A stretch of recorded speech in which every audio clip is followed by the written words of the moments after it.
So audio testing 1 2. Okay, great. So I think now we should have some audio from me. I'll have Ignis check. So let me get uh, our CEO on.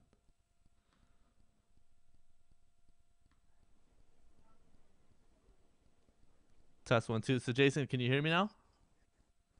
Hear you, yes. Great, great. So And now, you can't hear me? yeah, I can hear you. Perfect. Great.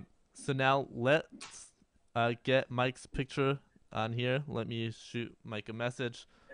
Mike, let us know on Twitter what you're seeing right now. You should be able to. You should show up here when you're on the link. Let me check with Mike.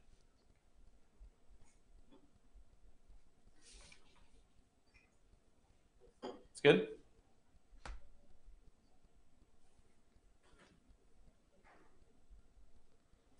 Great. So now we got our pictures. So I'm gonna go back to the still image, and we'll come back. Hopefully we'll get Mike on. When we come back, we'll be back in just a little minute, folks. And thank you all for staying tuned. No worries, Jose. You got this. Don't worry.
Just to turn on in order to hear it. Great, great. So Hey, we there we got a are. picture now. Can you guys Great. hear me?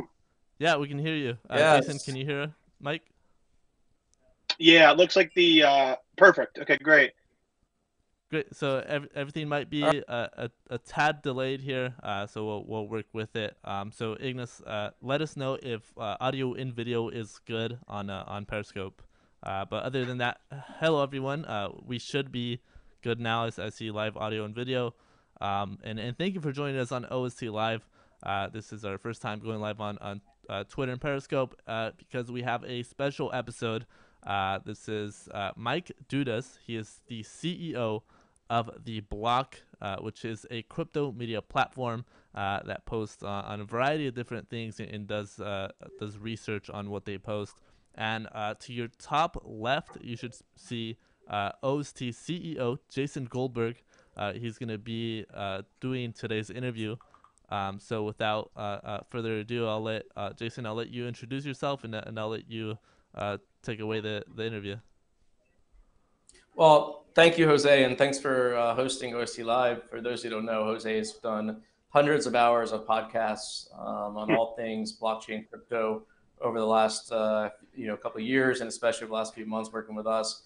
And we've been trying to bring the best and brightest minds and kind of thought leaders in the crypto industry onto OST Live. And when Mike Dudas to do this, I said I would love to be the one who interviews him, because Mike and I have had a career that kind of encircled around each other for a while now, and I think what he's doing with the block is just super fascinating and super impressive as well. But let's jump into it. So Mike, first of all, Jason Goldberg, CEO of OST. Mike and I both longtime entrepreneurs. We actually met for the first time in person last week in New York, and it was great to see you then, Mike. But this is all about you, Mike. So why don't we just turn it over to you and maybe give us everyone a little bit of background on who you are and your kind of personal journey as an entrepreneur. And I'll just ask some questions, and Jose will look for questions from the audience as well. Terrific. Appreciate it. It's fun to watch my mannerisms, a couple minutes before or after I speak. So sorry for the folks who are watching. Maybe it's best to listen. But yeah, so Jason and I have known each other for a while as well from previous businesses, and huge respect for you and the companies that you've built. So thank you for having me on. My entrepreneurial journey started, I would say, 6-7 years ago. I've been in tech since 2007 when I moved to New York City, and prior to that, I'd worked in media. And New York, to me, is one of the most exciting, one of the most diverse technology ecosystems in the world.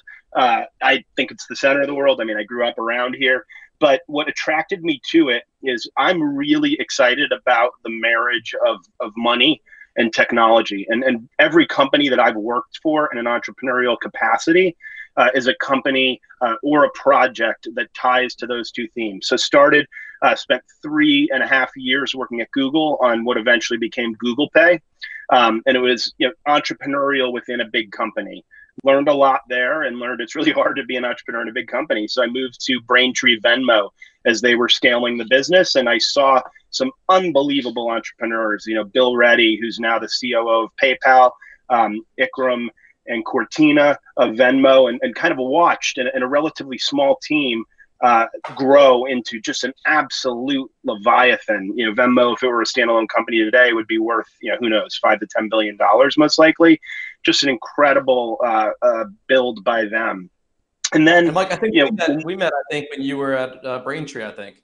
Yeah. Exactly. So Fab, your giant company was one of our premier customers, and really a joy to work with. So really enjoyed that period of my career.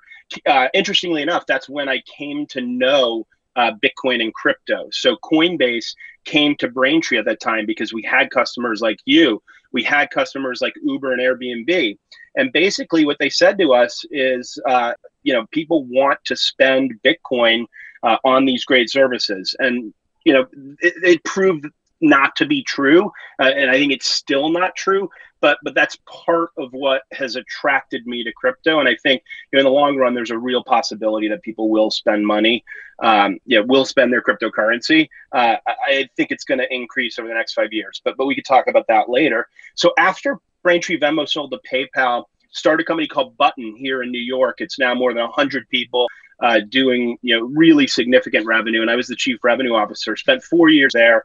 And really, it was the culmination of my commerce payments entrepreneurial experience. And so had started Button a month after our daughter was born, and was out on paternity leave, and our son was born, and said, I've spent a decade, both in entrepreneurial positions, but also at large companies, working on fintech and payments, and felt like a lot of these companies are captive to or built on or sell to big banks, right? To the legacy financial players. And ever since I purchased Bitcoin in 2013, I had really been fascinated with this notion of a kind of parallel financial system, but also the applications of cryptocurrency beyond just the financial system. And we can, again, talk about more of that. So anyway, out on paternity leave and just spending 80% of my time reading and learning about crypto and all the things that have been created since I'd purchased Bitcoin years ago. And I'd missed the Ethereum train completely. So just educating myself, and realized it was really hard to educate oneself. This isn't as simple as learning about payment processing or learning about basically how peer-to-peer payments work in the traditional banking system. And so I was really struggling, and around Q1 of 2018 decided, hey, I'm the guy who's always the one asking the questions in the room, never the smartest in the room, but the one who can take knowledge out and spread it to a large audience. And that's when I decided, I want to be a part of this frontier ecosystem, crypto, blockchain broadly. And I want to spread this message. At the time, it was really attractive amongst retail, but obviously with the price declines, I think there's been a real concentration towards professionals, so folks who are actually building stuff. And so we've created the block, which has grown incredibly rapidly. And I think if you talk to the real builders in the industry, they'd say it's either the top or one of the top 2 or 3, publications that they trust, that they read every day. So it's been really exciting, have an incredible team, and we'll talk about that. But our mission is to be as objective as we can. I will never say that any human is going to have some bias that enters into their thought process, and I'm no different, if you follow my Twitter feed. But what we aim to do is to have a really diverse team ideologically, so that we can kind of match everybody's, so that we can cover all things objectively. So anyway, I can go on and on, as you know, Jason, so I'll zip it and let you ask a question. It's hugely remarkable, like what you've built so quickly. There's companies that have been trying to break into, online news business, for years, obviously. And you seem to have really created a market leadership kind of position, rather quickly. How have you guys done that? How have you gone from zero to hero in a year, less than a year's time?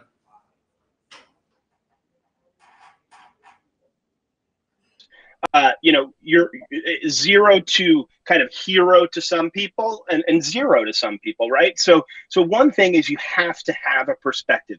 You have to have a point of view in a contentious, feverish, intense, ideologically rich and ripe ecosystem like crypto. So one, we are not afraid of controversy. We are not afraid to cover the really tough topics that every other crypto media and mainstream media organization might be afraid to cover. So that's one. Two is we are real people. So Larry Cermak on our team has a real personality. He's out there. He's communicating, right? Sometimes we go over the edge. I do, right? And we need to manage that. But where we stand, we care, we live, we breathe this, and that is how media and information is made. So we are crypto natives, okay?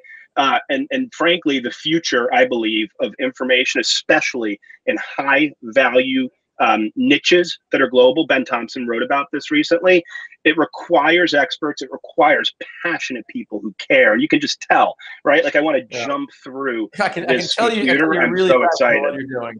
Yeah. So how do you decide what to cover? Like, how do you guys make decisions as to, this is a story that's ripe for the block, or this is something we pass on? Like, how do you cut through all the noise out there? I mean, crypto's full of, shills and people just like claiming that they built the best thing in the world. And, a lot of it's not really true yet, but how do you guys figure out what you're going to cover?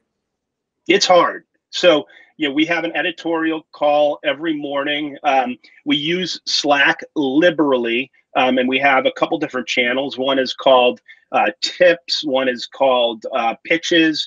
And the debate is incredible. But we really communicate on Slack, and the ideas, the richness there of the debate as to what's valuable, what's news is really incredible. And there's so much respect amongst team members, and that's important. And we trust one another. Okay, so that's starters. We're skeptical, so we're not going to cover shit, right? So like, we're not going to cover your press release as a press release. And in fact, we've done that a few times almost by mistake, and we've been called out. Our readers expect more, but we really try to stay focused. We don't say we're covering, every single article. We're not Cointelegraph or CCN, although CCN these days now covers like politics and sort of mainstream news rather than crypto. But we try to stay focused on, let's say, the 10, 15 things that are most important that day. And it usually means 3-4 people on our core editorial team think something's very important if we cover it. And so what does the team look like? Where are you guys? How many people? Who's doing what? Absolutely. So we're 15 people now, and it's really exciting, right? So our technology team is 4 people. Our CTO, Jake, is somebody I worked with 10 years ago. He was the CTO at Attention, a big, growth company in LA. He was director of engineering at Refinery 29. This guy gets media. He also loves podcasts, which, as you know, is a key media format within this ecosystem. So he has a rich amount of knowledge, and he's hired a phenomenal team, front end, back end engineer and designer, folks who've worked with him in the past. We hire people we know and love, right? It's global, by the way. We're in 6 time zones, 15 people, 6 time zones, from Europe all the way to the Western US. So that's exciting. On the editorial, and then we just have 2 sort of like, I'm overhead, right? I'm the CEO and I'm overhead. And then we have Mike on our team who's director of operations, right? Yeah, I'm just like burned. If I don't sell, I'm burning money for us. So 10 people on the editorial team, 2 editors. We have 2 full-time journalists, and we'll be expanding that team. But the rest are all researchers and analysts. So everything we do is about going deep, right? Not just regurgitating the news, but going really deep and analyzing protocols, people's projects, companies. And that's going to be the model moving forward. So you guys have not shied away from controversy. You, in fact, I think you really embrace it and kind of use it to build your brand. And I admire it, the way that you have not pulled any punches and held anything back. And you really, you lead with analysis, and you're not afraid to kind of call a spade a spade. Let's do a little speed round here. I'm going to ask, maybe say a word or 2, and you respond with 3 to 5 sentences with your thoughts on the topic. You ready? Cool. Oh. All right, Ripple.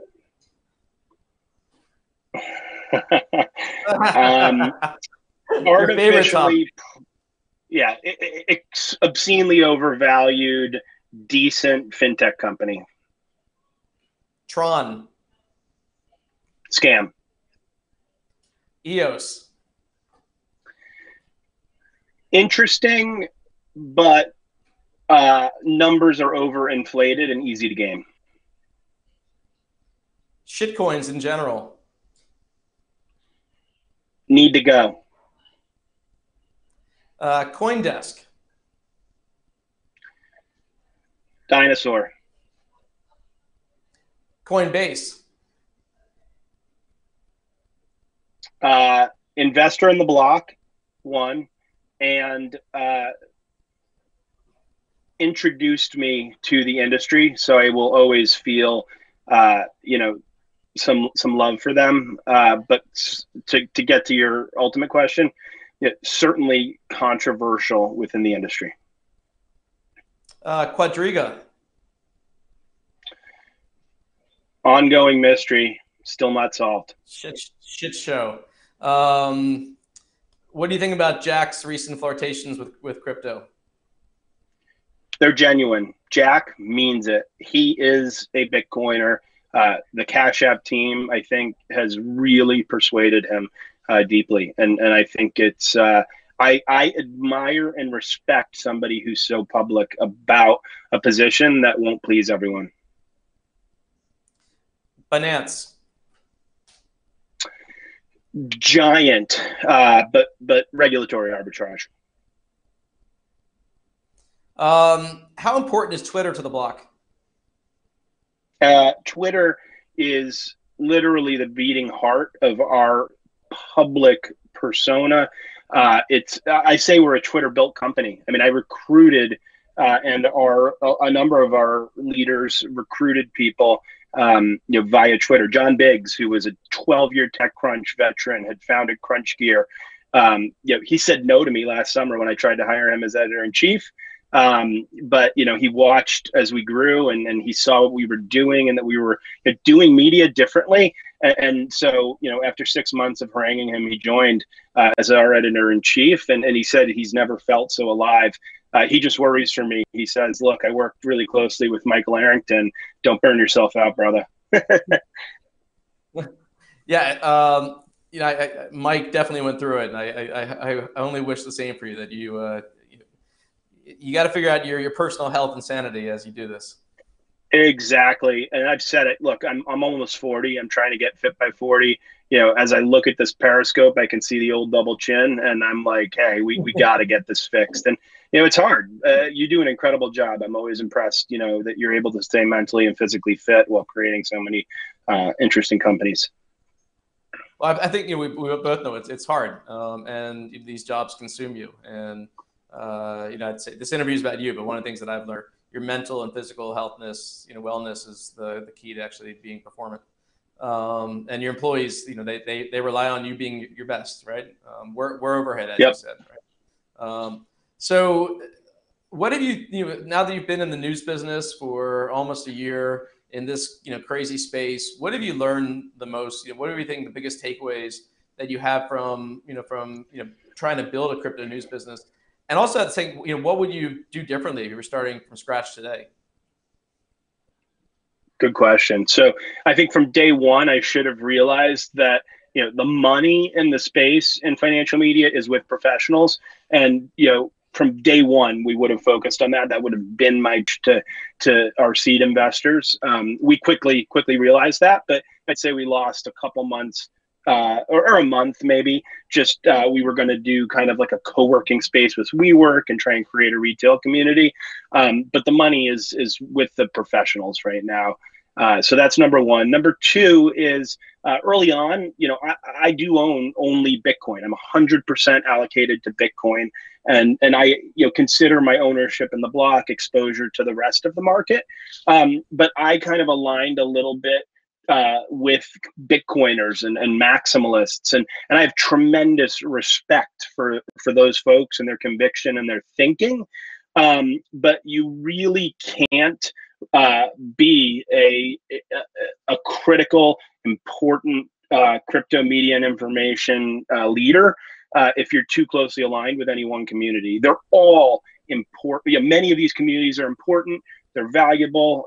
Other critical ones are Ethereum, which has a really passionate community. And what I learned is, look, don't expect love. Like, they're not going to love one another. These are like fundamentally different approaches to how, for example, money can be created. Whether you can create applications on top of do you need a sound money base like Bitcoin, or can Ethereum establish its moneyness properties? So anyway, the point of all of this is I've gotten much more comfortable not picking a tribe and being independent. It's painful at times, it hurts. But as the block grows, we're our own tribe. Like, we trust one another so deeply, even though we have, again, a lot of ideological differences individually. Oh, and the other thing is, you can't please all the people all the time, particularly in this ecosystem. So don't even try.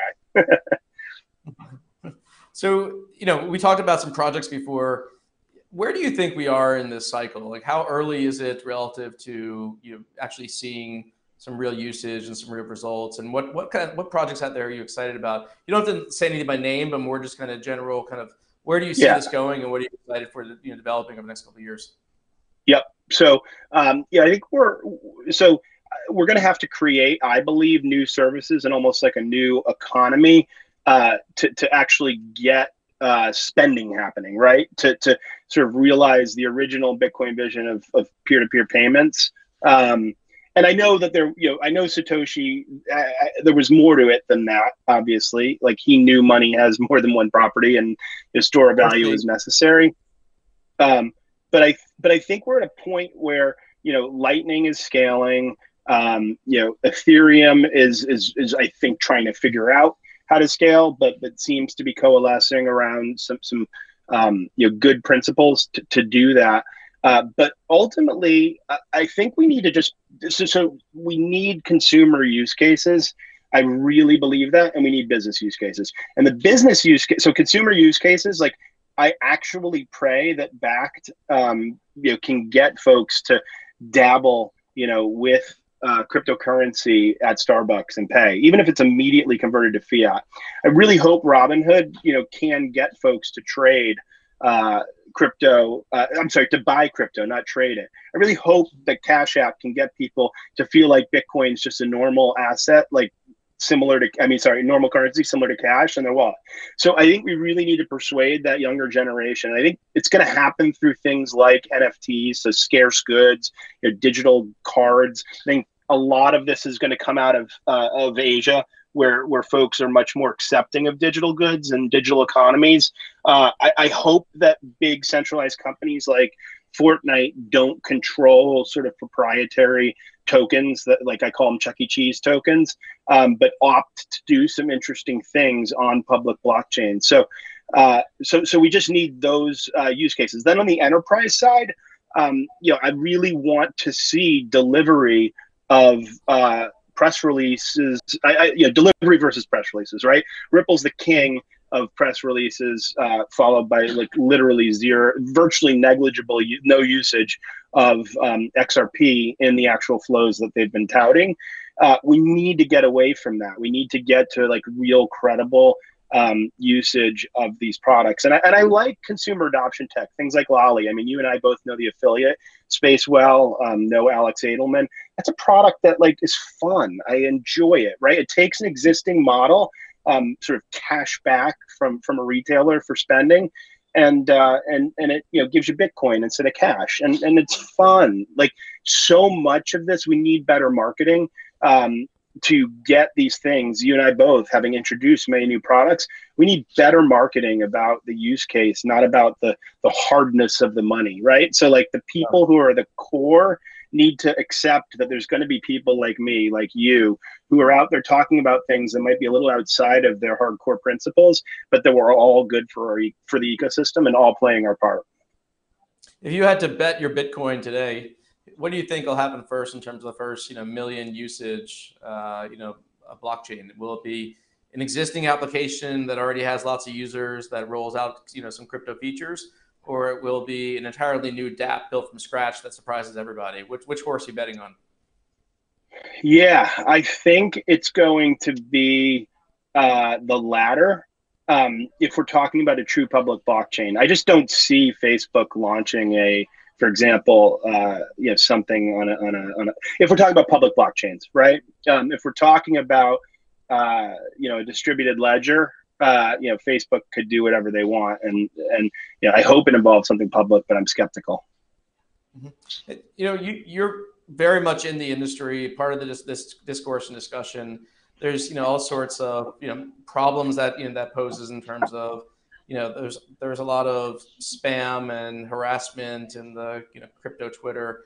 What are your biggest wishes for just the crypto community over the next year? How would you like to see it evolve, and how do you think we do it?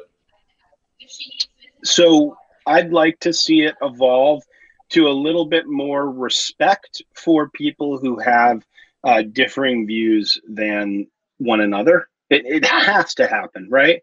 I've never seen an ecosystem or an industry, we'll call it, with so much value in it, but so little professionalism relative to the value, right? Like, I'm used to when if I interviewed somebody at PayPal, like, they don't lie to me, right? Like, people actually lie to us when we interview them. It's fucking insane. Yeah. So I want professionalism.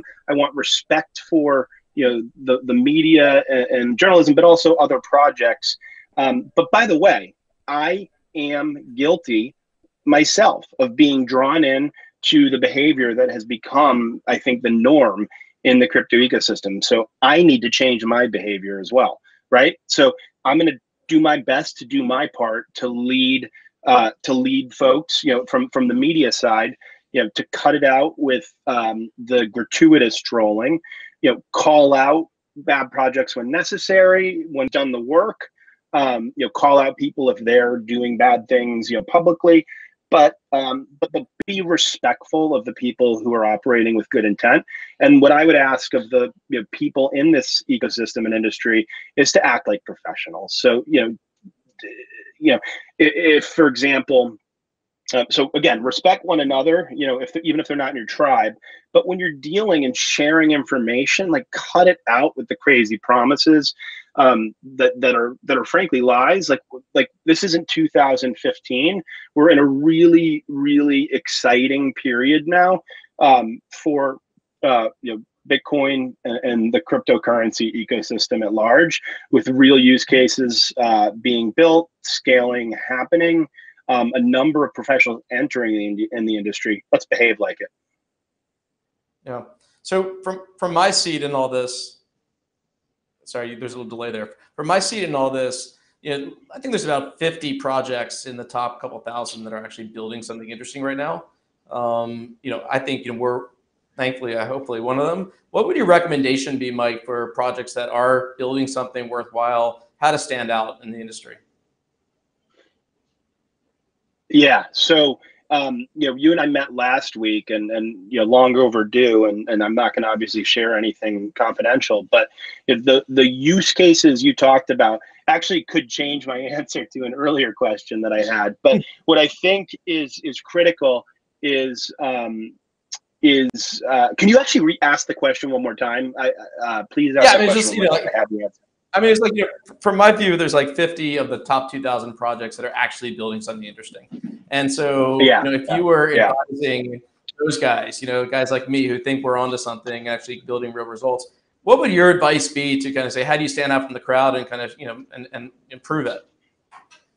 Yeah. So I think one is, and you asked this question earlier about like backed, right? They talked about Microsoft, they talked about Starbucks, that caught everybody's attention. So I think latching on to existing businesses is really massive. So proving how there can be use cases for blockchain technology for businesses that improve upon things they would have done using different technology in the past, right? That's huge. So, I think that's a part of a big part of your thesis. I would say that marketing not to the the believers, right? So this is again where we're going to try to do a better job as the block. Too many of us just market to the already existing believers, right? Like we don't need to convert the 100,000 folks, let's say globally, and I don't have the right number, who are already deep in this ecosystem. We need to find a way to cross the chasm. Mainstream media is not getting it done. In fact, they're actively working with the banks, with the traditional financial institutions who pay their bills. Bloomberg constantly shits on crypto and blockchain technology. FT today, Financial Times, just shat on it. Like they have no incentive to disrupt their moneymaker, which are their subscribers of the big financial institutions, the big Fortune 500 companies, and they don't want things to change. So we need to find those ways. For us at the block, it's Twitter. It could be Reddit, but there's a whole generation of folks who are ready to be reached, and we need to. It's a real challenge. So if you're not in the crypto ecosystem right now, you need to either see one, a real use case that you'd use today or tomorrow, right? We've talked about that. I talked about that at length. Two, we need the price to go up, right? They have to get excited about it as money, right? As an asset class, as something they can trade. So I think those are the two things that happen. And then lastly, there actually is a third, which is education. So I know that Square is doing a lot to reach out to younger folks and educate folks at college about their entire suite of products, but including crypto. And the block, we don't quite have the resources to do that yet, but we're going to start in the second half of this year, really focusing on giving, for example, we're releasing a premium product next week and giving a discount to college students for that. That's great. So of the big companies, Facebook, Google, Amazon, Apple, PayPal, Stripe, which of them do you think are going to have the biggest impact on this industry over the next couple of years, and why? Yeah, so Amazon already, via AWS, is impacting the industry. Microsoft, I think, will. I think the players who won't, or Google, PayPal is completely not incented to. So I would rule them out based on their actions to date. They claim merchants don't care, but it's a chicken and egg thing. I think that Facebook is going to unquestionably play a role. I mean, they touch 2.7 billion people globally. So whatever they end up doing, on the blockchain, if it, comes to market, which I believe it will this year, based on their hiring, that there's no question, they're going to impact us. But then you look to China, right? I think, WeChat, Alipay, it'll be interesting to see what they do. I mean, they are effectively like a digital money. So they'll definitely have an impact if the Chinese government sort of ever allowed a true cryptocurrency to operate within their platforms. And Amazon, at retail, that would be the home run of home runs if they offered it as a payment method. I don't really know what their incentive would be. Bezos is pretty ruthless and really just cares about business case. I would doubt that it's anywhere near the top of his list of things to think about. Yeah. Do you think we'll see the mythical? Yes. Yeah. Do you think we'll see the mythical Facebook WhatsApp stablecoin this year? I doubt it. I doubt it. I think it's talk, and I think it will take a lot to build. It'll roll out slowly. There's just not a lot of interest right now in this. My guess is they'll wait for the next sort of big wave of interest, and I don't expect it this year. But I don't make price predictions. If I did, Larry Cermak on our team would disown me. And what about Telegram? Do you think they're going to get something out the door? Yeah, according to them, they are. I mean, we've printed their investor updates, and we'll see what it is. Right? They're launching their test net. 90%. Their investors have got, it's been 90% for a while, I think. But they, look, they have an obligation, or really no obligation, because I don't really believe that you have any recourse with these tokens. But they've told their investors want these things to trade in exchanges so they can dump them on retail.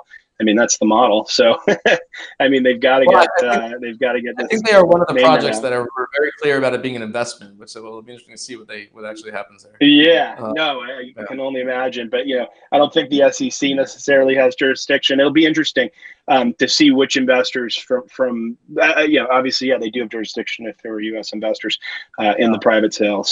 So we'll see, but I'm sure they're getting pressure to list that token ASAP. And so testnet has been moved to March, and then we'll see when mainnet launches. And then very soon after that, I would expect that we'll see them on major exchanges. So Mike, this was all about you. Do you have any questions for me before I hand this over to Jose to see if there are any questions from the audience? Yeah, I mean, what I'd love is just you asked me, hey, what got you into crypto? You're an entrepreneur, and you and I talked about this in person, and I think it's really interesting. Can you just tell your audience, and there's some new folks here. I assume you record this, by the way? Absolutely, yeah. We put this across all channels awesome. That I recorded. Yeah, great. So we can replay it. But I really think people would be interested in why, we need more serially entrepreneurs like you, folks who know how to create businesses other than just technology in this space. So why now, and why did you jump in?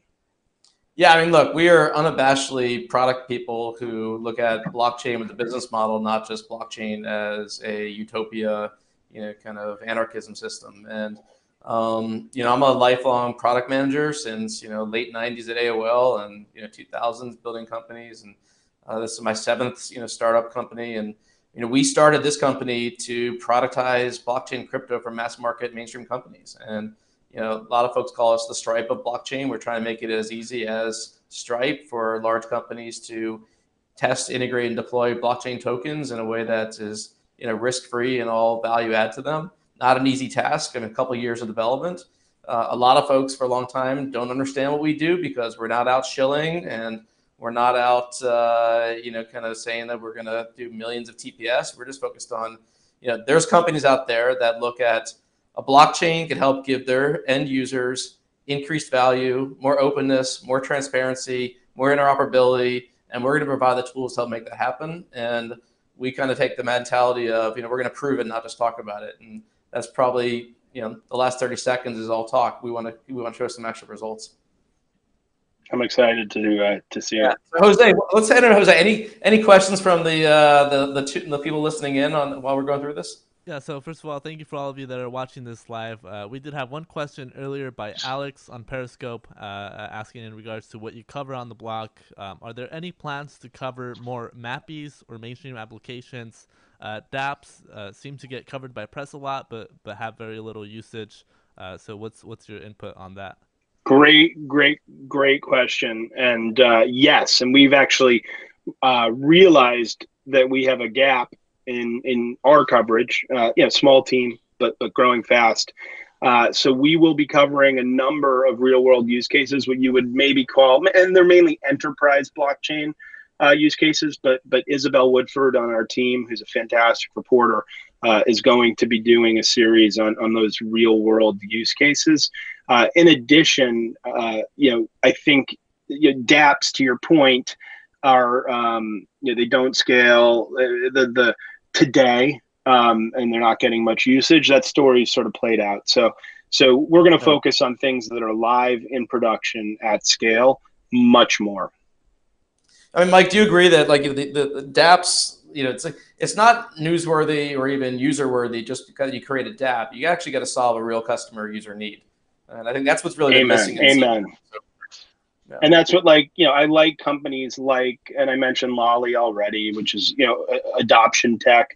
But I like companies like CoinMine, for example, which are for early adopters and getting people to touch the technology, right? I like the Casa Lightning node. We have a Casa node here at the block, and we enjoy using that. So things that are adoption tech, I'm really excited about, because frankly, that's where we are. We're at the adoption phase. Pierre Rochard, has a Lightning launcher that helps folks get up and running. So definitely check that out. But those are the things that get me excited and that we'll cover more of than things that aren't proven, as you said. Yeah. But some by the way, some things are starting to get some usage and are putting a layer on top of technology. For example, you have Augur, built on Ethereum, and then you have Veil, which is an interface to Augur that makes it easier, to create markets and to place, place bets. I think that the predictions, I should say, and I think that's interesting, and I want to see and cover more of that. And I think that's coming based on talking to VCs, talking to technologists. Oh, and the other thing is, I want to just call out to Rick Burton, for example, at Balance. He's creating a wallet, but it's not really a wallet. It's an interface to decentralized finance, right? Or open finance, or whatever you want to call it. But right now, if you want to engage with open finance, it's really, really, really hard. And Balance is building, a beautiful quote unquote wallet app that's your entry into that world. Great, and that's sort of the only question we had from the community. So for those of you that are watching live, this is your opportunity to ask Mike sort of any question. So if you have questions for Mike later on, some of you have asked about OST. Later on, we'll do a future live stream in regards to what's going on with OST. But I guess that pretty much sums it up for this episode. But before we come to an end, Mike, where can viewers find you or learn more about the block? So I am so iOS tells me, unfortunately, Apple tells me I'm on Twitter far too much. You can find me there most of the day. And I'm at MD as in David, U, D as in David, A, S as in Sam. So at MDudas on Twitter. And you can find us at www.theblockcrypto.com. And Mike, let me say, we're. Go ahead. Sorry. Hey, you shoot. No, I was going to say thank you so much for coming on. I mean, really appreciate it. This is a privilege to have an entrepreneur such as yourself, and who's hustling every day to try to build your business in this crazy space. And really appreciate your professionalism, your dedication, and keep at it, man. You'll get there. Thanks, really appreciate it, and same to you, Jason. Can't wait to watch as you guys roll out some of these big partnerships you have in motion. Thanks again for the time. Good. Thanks, Jose. Cheers. Thanks, guys, and for the viewers, bye, guys. This will be available on YouTube to rewatch for those of you that have missed it. This is also available in a podcast version if you want to listen to the entire sort of more well-produced cut of this live stream. And we also have a recap on Medium on OST, and you'll be able to find all the links to the block and Mike in the description down below on our YouTube page, youtube.com/ost.com. Other than that, like Jason said, thank you, Mike, so much for joining us on this live stream. Of course, the pleasure was all mine. Thanks, guys. Thank you. Cheers. Bye bye. We'll see you guys next time.